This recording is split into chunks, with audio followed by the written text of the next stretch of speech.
Assalamualaikum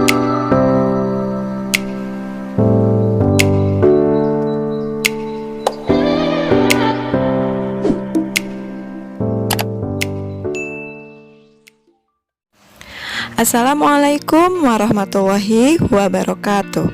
Halo semuanya, apa kabar? Semoga sehat selalu dan tetap semangat meski di rumah aja ya. Bertemu kembali dengan saya pada mata pelajaran biologi kelas 10. Kali ini kita akan membahas materi bab 4, yaitu tentang virus. Tentu kalian sudah tidak asing dengan yang namanya coronavirus. Virus yang telah melanda Tiongkok hingga dunia hanya dalam 1 bulan saja karena kecepatannya dalam berkembang biak. Lalu, apa itu virus? Mari kita bahas dan disimak baik-baik ya. Pada tahun 1883, seorang ilmuwan Jerman yang bernama Adolf Meyer meneliti penyebab penyakit mosaik pada tanaman tembakau. Penyakit mosaik tersebut menyebabkan bercak-bercak kuning pada daun tembakau sehingga menghambat pertumbuhan tanaman. Adolf Meyer berhasil memindahkan penyakit tersebut dari tanaman yang sakit ke tanaman lain yang masih sehat dengan menyemprotkan getah yang diekstraksi dari daun tanaman sakit ke tanaman sehat. Tanaman sehat itu pun menjadi sakit. Melalui pengamatan di mikroskop, Meyer tidak dapat melihat bentuk bakteri penyebab penyakit tersebut. Meyer menduga bahwa penyakit mosaik tersebut disebabkan oleh bakteri yang lebih kecil dari biasanya yang tidak dapat diamati dengan mikroskop biasa. Pada tahun 1892, seorang ilmuwan Rusia bernama Dmitri Ivanovsky melakukan percobaan menyaring getah tanaman tembakau berpenyakit dengan saringan yang didesain khusus untuk menyaring bakteri. Kemudian, hasil saringan ditularkan pada tanaman sehat. Ternyata, filtrat masih menimbulkan penyakit mosaik pada tembakau sehat. Seperti halnya Meyer, Ivanovsky berkesimpulan bahwa penyakit tersebut disebabkan oleh bakteri patogenik yang sangat kecil atau bakteri penghasil toksin yang dapat melewati saringan. 5 tahun kemudian, yaitu pada tahun 1897, seorang ahli botani Belanda bernama Martinus Beijering melakukan eksperimen yang membuktikan bahwa agen penginfeksi yang terdapat di dalam getah tembakau dapat berkembang biak. Beijering menyemprotkan getah yang telah disaring ke tanaman lainnya. Setelah tanaman tersebut sakit, getahnya digunakan untuk menginfeksi tanaman berikutnya dan seterusnya hingga beberapa kali pemindahan. Ternyata, kemampuan patogen tersebut tidak berkurang setelah beberapa kali pemindahan.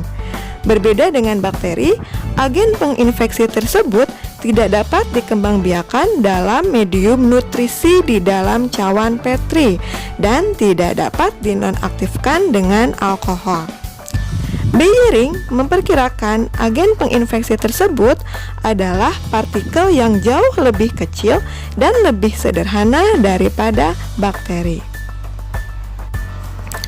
Pada tahun 1935, seorang ilmuwan Amerika yaitu Wendell Stanley berhasil mengkristalkan partikel penginfeksi tanaman tembakau tersebut yang kemudian dikenal dengan nama Tobacco Mosaic Virus atau TMV.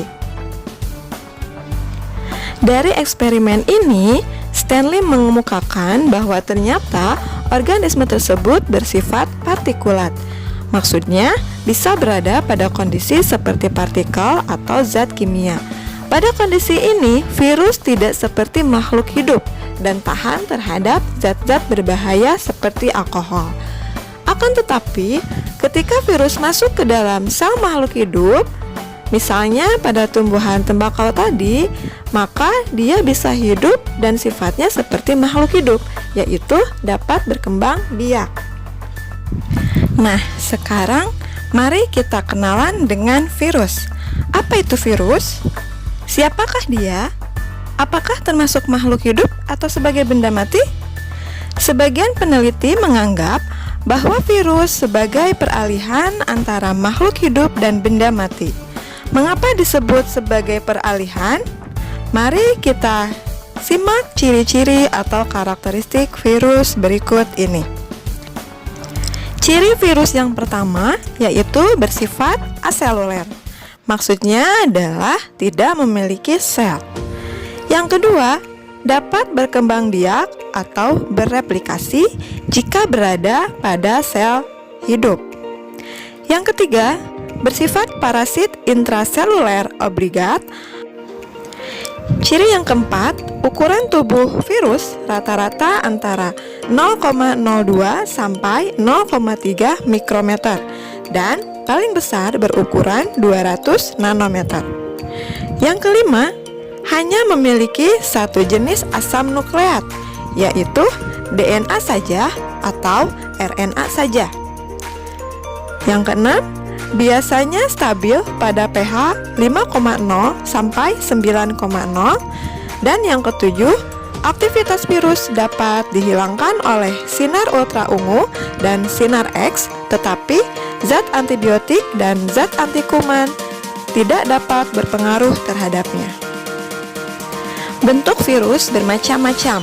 Ada yang berbentuk batang, misalnya TMV. Ada yang berbentuk polihedral atau polihidris, misalnya adenovirus dan papovavirus. Ada yang berbentuk bulat seperti bola, misalnya HIV. Ada juga yang berbentuk kompleks seperti huruf T, misalnya bakteriofag yang menyerang bakteri Escherichia coli. Struktur tubuh virus berbeda dengan sel organisme hidup. Tubuh virus bukan merupakan suatu sel, karena tidak memiliki dinding sel, membran sel, sitoplasma, inti sel, dan organel sel lainnya. Selain ukuran tubuhnya sangat kecil, virus memiliki sifat benda mati karena terdiri atas partikel yang dapat dikristalkan. Partikel virus lengkap disebut virion. Sebuah partikel virus atau virion terdiri atas materi genetik yang tersusun dari satu jenis asam nukleat, bisa berupa DNA atau RNA saja. Asam nukleat sendiri dibungkus oleh selubung yang disebut kapsid. Selain dua komponen utama tersebut, beberapa virus memiliki bagian-bagian lain, misalnya pada bakteriofag. Struktur tubuh bakteriofag antara lain yaitu terdiri dari bagian kepala yang berisi asam nukleat dan kapsid, kemudian terdapat bagian leher, serta bagian ekor yang memiliki serabut sebagai reseptor sekaligus alat untuk melekatkan diri ke dalam sel inang. Sampai di sini dulu pembahasan mengenai virus. Jangan lupa subscribe, like, dan share video ini. Terima kasih. Wassalamualaikum warahmatullahi wabarakatuh.